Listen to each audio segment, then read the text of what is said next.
Jai Shri Krishna. This video is for Geeta Olympiad 2025.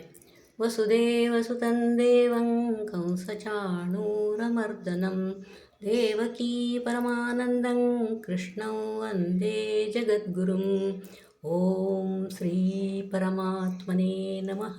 Shrimad Bhagavad Gita अथ चतुर्दशोऽध्यायः।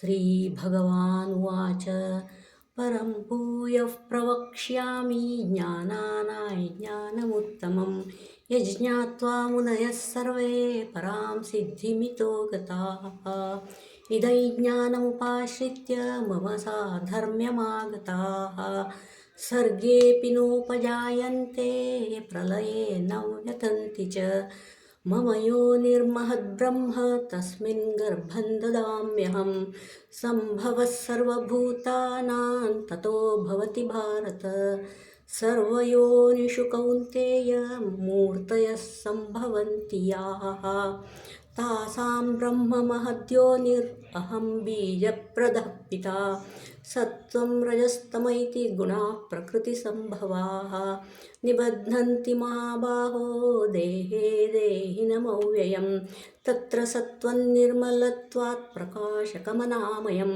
सुखसङ्गेन बध्नाति ज्ञानसङ्गेन चानघ रजोरागात्मकं विद्धि तृष्णासङ्गसमुद्भवं तन्निबध्नाति कौन्तेय कर्मसङ्गेन देहिनं तमस्त्वज्ञानजं विद्धि मोहनं सर्वदेहिनां प्रमादालस्य निद्राभिस्तन्निबध्नाति भारत सत्त्वं सुखे संजयति रजः कर्मणि भारत ज्ञानमावृत्य तु तमः प्रमादे संजयत्युत रजस्तमश्चाभिभूय सत्त्वं भवति भारत रजः सत्त्वं तमश्चैव तमः सत्त्वं रजस्तथा।